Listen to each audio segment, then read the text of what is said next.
여러분 안녕하세요. 반갑습니다. 노규환입니다. 오늘 사회복지조사로 14주차 강의 녹음을 하고 왔습니다. 잠깐 혼란을 드렸던 것 같아요. 지금 9월 6일 날이 그 연휴일이었고 현주일 연휴여서 수업을 자연스럽게 수년됐어야 되는데 연락을 따로 학교에서 못 받아서 그냥 토요일이어도 강의를 늦게 시작됐고 사이버로 진행되다 보니까 그냥 진행을 할 줄 알았었는데 수년이 된다라 그래서 이제 일주일 다 연기가 되었습니다. 그래서 여러분들한테 늦게 알려드려서 좀 죄송하게 생각을 하고요. 어쨌든 이제 편안하게 지난 토요일하고 일요일 좀 편안하게 쉬셨을 거고 그 주에 시청하셔야 됐던 동영상 수업이 그 다음 주 6일이 아니라 13일 날 시청을 하시게 될 겁니다. 그때까지 하셔서 공부를 하시게 되었으니까요. 그 점 미리 양해 말씀을 좀 드립니다. 저는 이제 주말에 이제 그 학생들하고 고등학교 그다음에 요즘에 이제 많은 어려움을 겪고 있는 학생들한테 상담을 좀 했는데요. 오늘 그래도 첫 수업 시간에 그 상담했던 내용들을 같이 좀 공유를 하고 아이들이 어떻게 살아야 되는지 어떤 그 목표를 가지고 있어야 되는지 잘 모르고 그러다 보니까 자연스럽게 학교에서 생활에 재미가 없고 친구들과의 생활에서 재미고 또 집에 와서도 자기 말을 들어주는 어머님, 아버님이 없다 보니까 더구나 이제 가정들이 이제 뭐 아이가 하나나 둘밖에 없다 보니까 토론이 많이 나는 동생하고 아니면 언니나 오빠하고 이야기하는 것도 많이 어려워하고 있어서 개인들의 어떤 생각들을 진지한 어떤 생각들을 나누지 못하는 경우들이 많이 있던 것 같습니다. 그래서 그런 부분들에 대한 상담을 하고 왔었는데 아이들 학교 부적응 상태, 학교 내에서의 어떤 동기끼리의 폭력 상황에 대해서 학교에서 어떻게 처신해야 되고 그리고 학생들에 대한 처분들을 어떻게 내려야 되는지에 대해서 학교 운영위원회에서 참석을 해서 여러 가지 고민들을 하고 의견들을 많이 나누고 왔습니다. 그래서 그 학생들을 직접 만나서 상담을 해보니까 물론 교육청 안에도 위센터도 있고 뭐 여러 가지 아이들에 대한 상담이나 진로지원 서비스들을 제공을 하고 있는데 그런 곳에 갔어서도 아이들이 속마음을 내놓지 못하고 그러다 보니까 계속 이 마음속에 스트레스가 있어서 불안을 느끼고 그런 부분들이 학교의 생활에서 계속 스트레스로 작용하는 것을 봐오면서 어떤 방법들로 아이들하고 의사소통을 하고 거리 없이 스스럼 없이 저 상대방이 내 말을 잘 들어주니까 좀 이야기를 좀 충분히 하고 싶고 나의 어떤 방향성을 좀 조언을 받고 싶다는 마음을 들 수 있게 할까 하는 고민을 많이 했었습니다. 그래서 그런 부분들에 대해서 아이들하고 이야기를 하고 상담을 해본 결과 아이들이 이제 예를 들어 가까이는 5년 후 아니면 고등학교 졸업 후 아니면 어떤 대학을 갈지 예를 들어서 앞으로 내가 5년 후에 어떤 것들을 하고 싶은지에 대한 어떤 미래지향적인 어떤 목표가 없어서 막 헤매야 돼요. 또 다른 친구들과의 비교, 상대방과의 비교를 통해서 나는 왜 이렇게밖에 못하지? 아니면 이렇게밖에 안 되지? 라는 어떤 이런 생각들을 많이 가지고 있는 것들을 발견을 하게 됐습니다. 어떻게 하면 너 인생이 정말 중요한 거고 너의 자존감을 높여서 너가 정말 소중한 사람인 걸 좀 느낄 수 있도록 해주고 싶었어요. 그래서 그런 부분들에 대한 고민을 가지고 다음 주에 한 번 또 더 친구들을 앞으로 몇 회기 동안 또 만나게 될 건데 우연히 인터넷 자료를 좀 검색을 해보니까 이런 게 있어서 오늘 수업 시작은 이걸 같이 보면서 하고 싶습니다. 같이 봐주시기 바랍니다. 아이들을 위한 동기부여 영상으로 제가 준비를 좀 해보려고 합니다.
잘 보셨습니까? That's what separates sometimes the people who do things from the people that just do them. 청소년들이 이걸 보고 좀 좋은 어떤 감정이나 기운을 느낄 수 있을까요? 저희 때만 해도 이렇게 정답이 늘 하나라고만 배웠던 것 같습니다. 선생님들도 그러셨을 것 같은데요. 1 더하기 1은 2, 또 뭐 커서 뭐 될래? 그러면 뭐 답이 정해져 있었죠. 대통령, 아니면 뭐 돈 많이 버는 사람, 아니면 뭐 이렇게 누군가의 뭐 변호사, 박사, 대통령 뭐 이런 거 흔히 이야기하는 보여지는 어떤 것들만 소중하게 생각했죠. 자기 만족이라든가 아니면 내 인생에 충실한 어떤 나만의 어떤 목표를 이루는 것보다는 누군가에게 보여지기 위한 어떤 그런 목표들을 만들고 그런 목표를 지향을 해서 도전할 수 있도록 그런 것들을 많이 교육을 받고 그렇게 진행되어 왔던 것 같습니다.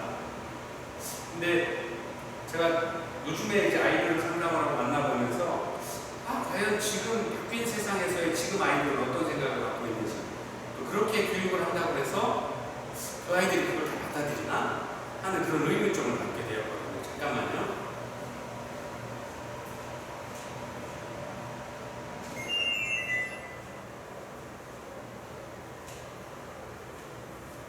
네, 누가 잠깐 잘못 들어오셔가지고요.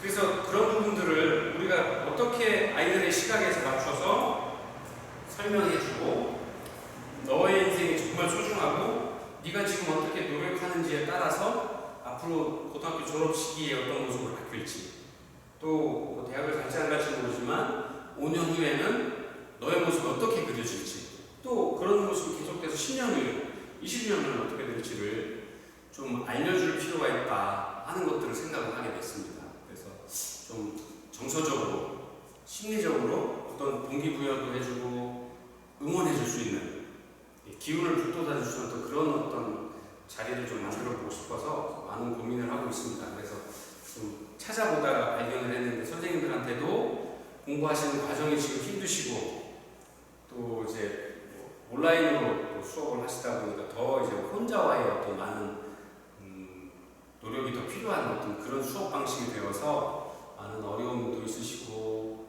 고민도 있으실 거라고 생각을 합니다.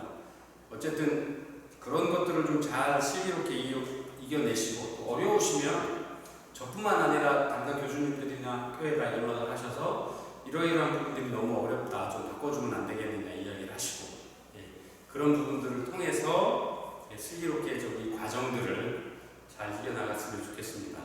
또 저나 많은 교수님들 뿐만 아니라 많은 분들이 선생님들, 학생분들을 위한 어떤 노력들을 더 해야 된다라고 또 준비되어 있으시고 또 노력을 하시는 분들이니까요. 함께 갈 수 있도록 필요한 부분들을 함께 논의해서 진행해 나갈 수 있도록 같이 노력해 주시기를 당부드리고 또 여러분들을 늘 응원을 합니다. 자, 오늘 사회복지 조사로는 4주차 수업이고요. 지난 시간에 이어서 질적 연구의 실행 방법에 대해서 공부를 해보도록 하겠습니다. 이 앞 시간에 질적 연구와 양적 연구의 차이점, 질적 연구가 어떤 방법들이 있는지 공부를 같이 했었습니다. 자, 이어서 그럼 그 질적 연구를 어떻게 실행을 해 나가는지 한번 보도록 하겠습니다. 이 질적 연구 수행의 학습 방법, 오늘의 학습 목표는 질적 연구에서 연구 주제의 설정의 중요성과 문헌 조사의 중요성을 공부하고요. 또 질적 연구의 중요한 자료 수집 방법이자 연구 방법의 신축 면접법을 공부하겠습니다. 그 다음에 질적 연구의 녹취 자료의 분석 방법을 한번 공부해 보도록 하겠습니다. 자, 신축 면접을 하는 질적 연구실에 질적 연구 방법이 신축 면접도 있고 관찰도 있고 뭐 여러 가지 방법들로 진행이 된다는 것들은 지난 시간에 저희가 공부를 같이 했습니다. 근데 그런 많은 방법들을 다 설명을 드리기에는 너무 어려움이 많고요. 또 너무 전문적인 분야도 많아서 그동안 우리가 약적 연구나 뭐 이런 거에 익숙해져 있어서 질적 연구 방법에 대한 설명을 드리려면 거의 뭐 1년에서 2년 정도 수업 시간으로 따지면 한 10시간에서 12시간 정도를 이수를 하셔야 될 겁니다. 그다음에 또 나중에 논문을 쓸 때는 또 관련 또 자료 연구나 이런 것들을 통해서 사례 연구나 이런 것들을 통해서 공부를 충분히 더 하셔야 되는 거예요. 그래서 오늘은 그냥 질적 연구가 이렇게 하는 거구나 하는 맛보기 정도 수준으로 한번 보시고 공부를 같이 하도록 하겠습니다. 심층 면접으로 하는 질적 연구 실행의 방법은 이렇게 7가지로 순서대로 진행이 될 것 같습니다. 첫 번째, 문제의식에 기반한 연구 주제의 선정. 두 번째, 논문을 위한 고찰. 세 번째가 연구 대상자를 선정하고 접근하는 것. 그 다음에 연구 자료의 수집 방법은 어떻게 할 건지. 그 다음에 녹취 자료. 보통 이제 메모를 기록을 하는 거지 않습니까? 양적 연구는 설문지 기존에 돼 있는 기존의 설문지라든가 아니면 우리가 설문지 작성을 통해서 배포를 해서 그분들에 대한 그 설문지 조사지가 레포트로 딱 나와 있을 그 자료를 통계를 내서 어떤 그 이론적인 근거를 찾는 것 같습니다. 근데 질적 연구는 심층 면접을 통해서 하는 거기 때문에 오늘은 심층 면접에 대해서 공부를 하실 거니까요. 심층 면접이라는 게 수는 양적으로는 질적 연구에 양적 연구에 비해서 질적 연구의 연구 대상자의 수는 굉장히 작을 수 있지만 보통 10세트에서 20세트 아니면 60세트 많으면 60세트 정도를 하는데요. 그럴 때 그분들을 다 만나서 다 녹음을 하는 거죠. 그 다음에 필요한 경우에는 기록도 하고. 그래서 나중에 되돌아와서 그날 밤에 와서 녹음한 거를 풀어서 기록을 하고 녹음대로 기록을 하고 그때의 상황이 어땠는지 연구 대상자의 표정은 어땠는지 감정은 어땠는지에 대한 전문적인 어떤 시견들을 기록을 해서 표로 만들고 그 표에 기록되어 있는 표에서 연구 대상자가 이야기한 말의 핵심 키포인트를 범주화하고 사례화하고 이렇게 나눠 나가는 과정들이거든요. 그러다 보니까 녹취 자료를 만드는 게 필요하고요. 그 다음에 그 녹취 자료에 대한 분석, 그런 분석을 정밀한 분석을 통해서 사례에 대한 분석과 범주화, 그래서 공통점을 찾아내서 나중에 최종 보고서를 만들어내는 이런 과정들이 통상적인 질적 연구 방법의 연구 실행 과정이라고 할 수 있습니다.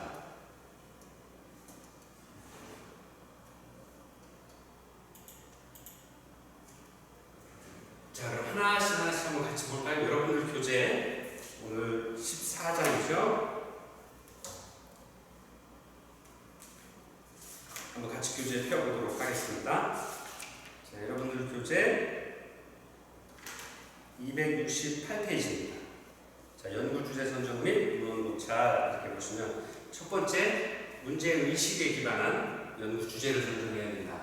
근데 질적 연구에 있어서 가장 중요한 게 연구 주제입니다. 그렇죠?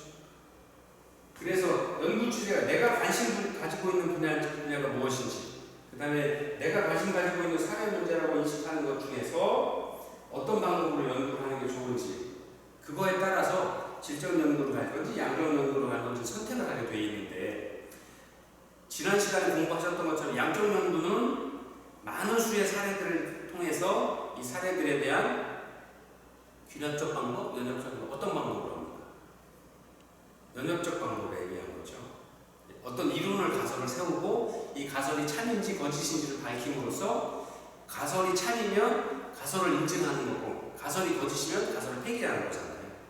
그래서 그건 맞지 않다라고 이론에 대해서 가설에 대해서 증명을 해주는 건데 질적인 연구 방법은 먼저 많은 사례들의 예를 들어서 이혼 대상자라든가 홀로사시는 어르신이라든가 아니면 조선가족이라든가 아니면 뭐 이렇게 사회적인 어떤 약자계층의 소수밖에 없는 연구 대상자가 소수인 경우에 있어서 그분들의 공통점은 무엇인지 또 공통적으로 필요하다고 생각하거나 바뀌어야 되는 그런 상황으로 갈 수밖에 없던 상황이 어떻게 흘러간 건지를 몇 가지 연구 대상자의 사례를 심층적으로 면접하고 그분들에 대한 공통점을 찾아서 최종적으로 결론을 만들어내는 귀납적인 방법을 통하고 있거든요. 그러다 보니까 제일 중요한 게 문제의식에 기반한 연구 주제의 선정입니다. 그래서 첫 번째, 내가 탐구하고자 하는 사회 현상의 본질이 무엇인지, 내가 연구하고자 하는 가장 근본적인 어떤 질문이 무엇인지, 그거를 알고 있으셔야 된다는 거죠. 그래서 연구자가 사회 현상을 무엇으로 보는지, 또 사회 현상의 근본적인 원인을 무엇으로 보는가의 문제입니다. 그래서 예를 들면 사회 현상의 본질을 개인의 결함과 책임으로 볼 것인지, 아니면 사회 구조적인 어떤 문제로, 사회에 모순된 문제로 해서 발생할 수밖에 없는 필연적인 문제인지를 결정하는 것들이 바로 이러한 무엇으로 내가 탐구하고자 하는 사회 현상의 본질이 무엇인가를 보는 시각의 문제다라는 걸 설명을 하는 거고요. 두 번째가 내가 탐구하고자 하는 사회 현상의 무엇을 가치로운 지식으로 생각하게 될 것인가 하는 겁니다. 그러면 이렇게 연구자가 사회 현상을 무엇으로 보는가, 그 다음에 이 무엇이 과연 이거 연구를 하고 난 후에는 그 연구 결과가 과연 새로운 의미 있는 지식으로 만들어질 수 있을 것이냐 하는 이야기입니다. 그래서 연구자가 인식론에 따라서 사회 현상의 어떤 것을 가치로운 지식으로 간주하는가가 결정될 것입니다. 또 한 번 나오네요. 인식론. 인식론. 론을 빼고요. 론을 들면 어려워지고, 인식이라는 말은 뭘까요? 지난 시간에 설명드린 것처럼 내가 사회 현상에 되었든 아니면 어떤 사물에 대해서 어떻게 느끼고 어떻게 받아들여서 그것은 뭐다라고 생각하는 생각의 틀이 인식입니다. 이거 리모컨인데요. 저는 이걸 리모컨이라고 생각하는, 선생님들 보시는 거죠. 이거 어떻게 보여죠? 어떻게 느껴지죠? 그리고 이걸 뭐라고 하고 싶으시죠? 누군가는, 저는 이제 이거 리모컨이라고 할 거고, 어떤 분은 검은색 막대기라고 하고, 어떤 분은 얇은 성냥갑 같아요라고 느끼시는 분도 계실 거고, 잘 모르시면. 그러니까 어쨌든 그런 걸 떠나서 내가 저 물건을 보았을 때, 아니면 사회의 현상을 보았을 때 저걸 뭐라고 생각하고 뭐라고 느끼고 하는 어떤 받아들이는 어떤 사고 체계, 그게 바로 인식이라는 겁니다.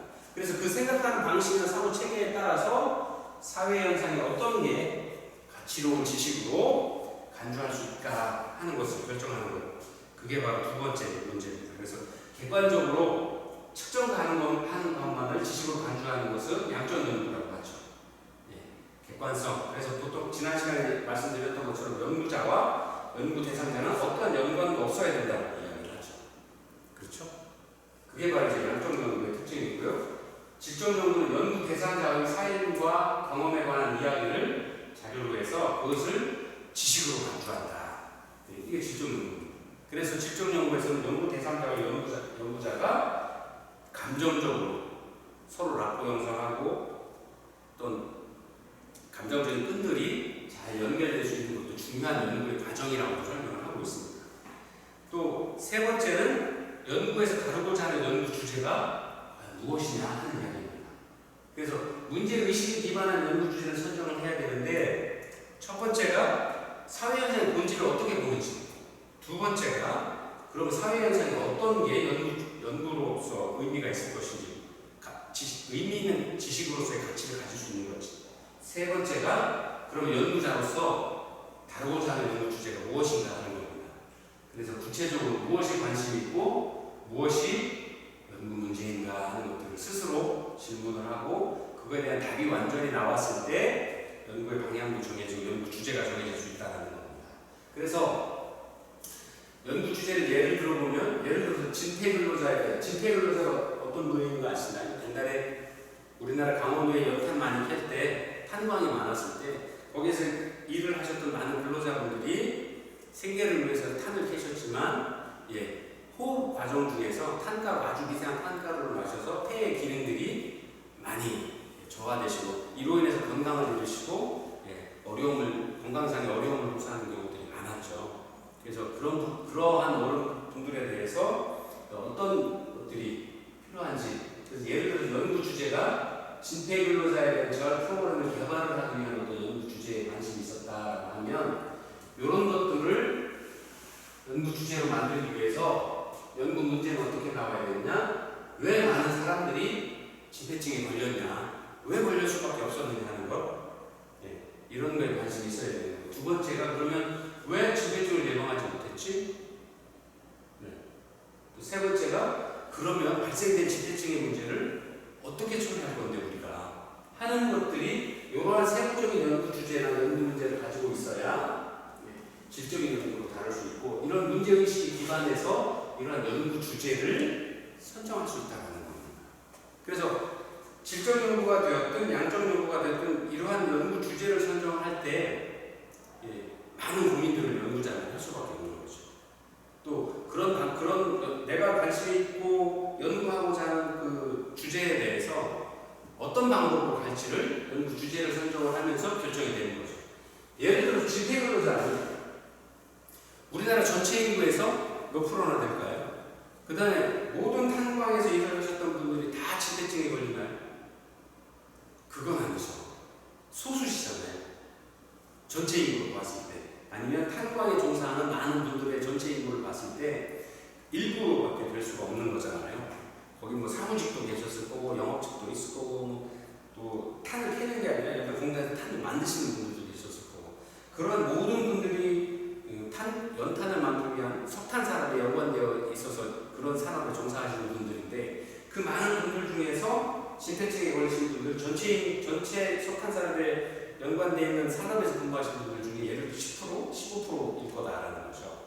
그러면 소수기 때문에 이런 소수의 어떤 문제를 사회 문제로 만들고 내가 그 문제에 관심이 있어서 그 문제에 대한 조사를 통해서 이분들에 대한 재활 프로그램들을 만들겠다라는 어떤 연구 주제를 가졌다라 그러면 그런 부분들에 대한 문제의식을 가지고서 접근을 해야 된다는 거죠. 그게 바로 첫 번째 문제의식에 기반한 연구 주제의 선정이다라는 이야기입니다. 자, 그 다음에 네 번째, 연구 문제를 통해서 이론적으로 해결하고자 하는 궁금증은 무엇인가 하는 겁니다. 이거는 바로 연구 주제에서 이야기하는 함의, 이론적인 어떤 뜻이 뭐냐, 그 다음에 이론적인 공헌도를 점검하는 단계입니다. 그래서 즉, 이론적 가치가 있는 연구 주제를 선정하는 능력을 반드시 키워나가야 된다라는 겁니다. 그 다음에 다섯 번째가 연구의 궁극적인 목적이 뭐냐, 연구를 하고 나서 논문이 나왔을 때 그 논문이 이야기하는 바가 뭐냐 하는 겁니다. 그 다음에 그 논문을 많은 사람들이 읽어봤을 때 어떤 일들을 하길 바라는지, 어떤 사회적인 변화가 이루어져야 된다라고 주장을 하고 그것도 공감을 받아서 실제 우리 사회가 어떻게 바뀔 수 있는지를 알 수 있어야 된다는 거죠. 그런 것들을 표출해낼 수 있어야 된다는 거죠. 그래서 나는 왜 이 연구를 수행하고자 하는가 하는 이야기입니다. 이 주제 말고도 많은데 내가 이 연구 주제를 택한 이유가 뭐냐 하는 걸 묻고 있는 거죠. 그래서 모든 연구는 이론적인 상식적인 의미도 있고요, 실천적인 의미도 있을 거고, 정책적인 함의 이 세 가지를 모두 갖거나 그럼 가장 좋겠죠. 근데 또는 이 중에 하나 이상을 가지고 있어야 연구 주제로서 의미를 가질 수 있다. 그게 바로 올바른 연구 주제로 선택될 것이다, 채택될 것이다 하는 이야기입니다. 그래서 연구 주제의 정의화라는 게 여러분들 교재에 여기 있네요. 270페이지. 연구 주제 정의화 집회근로자 연구의 사례 김영란 연구자가 쓰는 걸 보시면요. 첫 번째, 아까 그 연구자 메슨이라는 연구자가 했죠. 탐구하고자 하는 사회 현상의 본질이 무엇인가라고 질문을 했었는데 사례에서 보면 집회근로자 재활 프로그램 개발, 질병의 치료와 빈곤의 해결 연구 주제에 대해서 선정을 했고요. 첫 번째 1단계에서는 탐구자하고는 사회 현상의 본질이 무엇인가 여기 설명이 되어 있죠. 집회 문제를 국가가 당면하고 있는 정치 현상이며 이에 당사자들 간의 가치 분배 활동 사이에 드러난 불평등한 결과이다라고 생각을 한다는 거예요. 연구자가 이런 시각을 가지고 있다는 거예요. 그래서 연구자가 집회 문제를 다룰 때 포함되어야 할 실체로 규정한 것은 무엇이냐? 상이한 주제가 존재한다. 주체가 존재한다. 이들 간의 사회적 관계 갈등이 존재한다. 또 공적 이익을 위한 해결이 모색되어야 한다는 겁니다. 이 얘기는 뭐냐? 상이한 주체, 집회 문제는 근로자의 문제와 사용자의 문제가 될 수도 있는 거죠. 주체가 다를 수 있다는 겁니다. 두 개가 존재를 하고요. 이들 간의 사회 매짐이 존재한다. 근로자와 이용자 둘 다 독립적으로 하는 게 아니라 근로자가 있어야 사용자가 있고 사용자가 있어야 또 근로자가 있는 거죠. 서로 경제적인 문제나 아니면 여러 가지 문제로 사회적인 관계로 관계 매짐을 하고 있죠. 그 다음에 이 두 것들은 어쨌든 함께 살아가는 사회이기 때문에 이 문제를 해결하기 위해서 서로 대립할 것이 아니라 예를 들어서 근로자의 어떤 문제가 있으니 근로자의 문제를 사용자가 해결해 줌으로써 보다 더 긍정적인 상호 연관적인 관계 매짐을 할 수 있기 때문에 이들을 위한 공적 이익을 위한 해결이 모색되어야 한다. 그래서 그 문제가 집회 문제고 그 집회 문제를 해결하기 위한 게 바로 뭐냐? 이분들의 재활 프로그램을 해야 되는데 질병의 치료와 함께 빈곤을 해결해 주는 방법이 바로 집회 문제고 이 문제를 통해서 공적 이익을 위한 해결이 모색 방법으로 탐구하고자 하는 사회 현상의 본질이었다라는 이야기를 하고 있는 거예요. 이런 문제의식을 가지고 탐구하고자 하는 방법이고요. 두 번째가 탐구하고자 하는 사회 현상의 무엇을 가치로운 지식으로 간주할 것인가. 연구는 할 건데 그 연구하는 것 중에서 어떤 게 사회적으로 이론적 의미 있는 지식이 될 것이냐 하는 겁니다. 첫 번째, 집회 문제를 둘러싼 이해 당사자들, 사용자와 근로자 그 당사자들 간의 관계 맺은 방식이 드러나 있어야 된다는 거죠. 요즘 이야기하는 갑을 관계인지 아니면 갑을 병의 관계인지 아니면 수평한 관계인지 수직적인 관계인지 어떤 이런 부분들을 반드시 알 수 있어야 이런 어떤 문제들이 다시 안 생길 수 있도록 지식으로서 가치를 가질 수 있어서 다른 많은 비슷한 사례의 경우에서 해결책으로 제시될 수 있을 수 있는 그런 방법들을 드러나야 할 수 있게 해야 되는 거고요. 두 번째, 특히 집회 근로자들의 입장, 생각, 말, 현실을 그대로 서술하는 것이 필요하다. 자, 요거는 어떻게 보면 질적 연구 방법에 있어서의 특징입니다. 연구자가 연구 대상자의 말, 생각, 표정, 그 다음에 그분들이 가지고 있는 사회적인 환경이나 생태적인 환경까지도 그대로 연구자의 입이 아닌 해결되어 있는 통계를 통해서 알 수 있는 게 아니라 연구 대상자가 한 말을 그대로 옮겨낼 수 있어야 되는 거죠. 그러한 생각들을 알 수 있도록 해줄 수 있어야 되는 거죠. 그 다음에 집회 근로자 당사자만이 아니라 집회협회, 시민단체, 노동조합, 노동부, 공당 등의 입장과 실천도 살펴봐야 한다는 아까 말씀드렸죠. 이해 당사자들의 관계 맺은 방식, 집회 근로자들과 그 외에 다른 주변을 둘러싸고 있는 단체들과의 관계를 그대로 보여줄 수 있어야 된다는 거죠. 그래서 그런 것들이 보여져 이런 관계들이 바로 사치로운 지식으로 연구가 끝났을 때 생각될 수 있을 거다라는 겁니다. 자, 그 다음에 세 번째가 연구 주제는 무엇인가? 또 연구 문제는 무엇인가?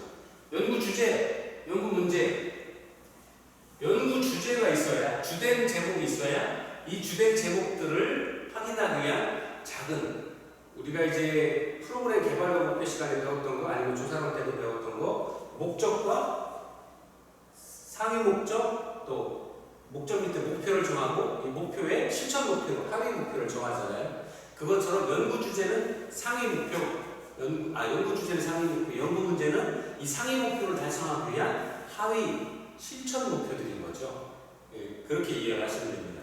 그래서 예를 들어서 연구 주제는 연구 제목인 집회 근로자의 재활 프로그램 개발이다라고 하면 연구 문제는 아까 말씀드린 것처럼 서너 가지 문제는 하위 실천 목표를 정하는 거죠.